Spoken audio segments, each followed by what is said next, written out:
When they're on an Indaba, there are a number of things that we're working on. Firstly, we are going to be working on bespoke content that's designed alongside the business that we're doing the work for. So specific, detailed design and facilitated learning content about leadership, about management, about communication, about engagement and motivation, the traditional topics that you might see in there.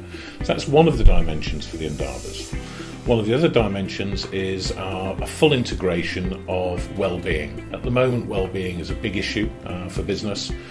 We know that there are significant levels of stress, anxiety and depression amongst the workforce. We're integrating sessions and discussions about how we manage our psychological and our physical well-being on a day-to-day basis, make it a natural part of how we live our lives, both at work and privately.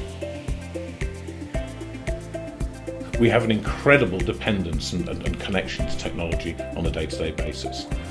We know it's distracting, we know it can cause health issues, we know it raises levels of anxiety and stress.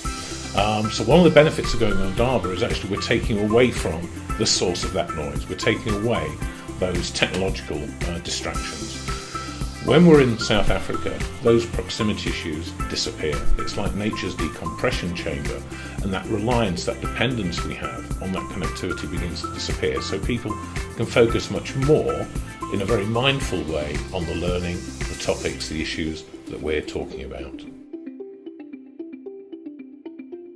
At a business level, the benefits you'll get from people participating in Indaba are increased leadership flexibility, a deeper ability and a much enhanced ability to connect with people at both an emotional and an intellectual level.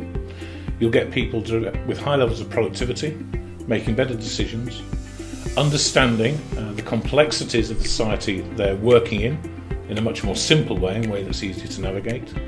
You'll get leaders that are more authentic, more focused and more engaged with the work that they're doing on a day-to-day basis.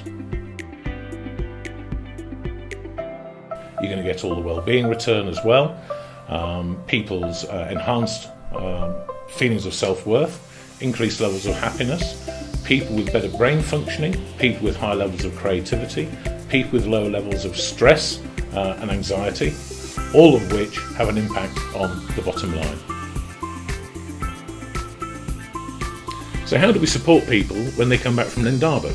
How do we make it worth the investment?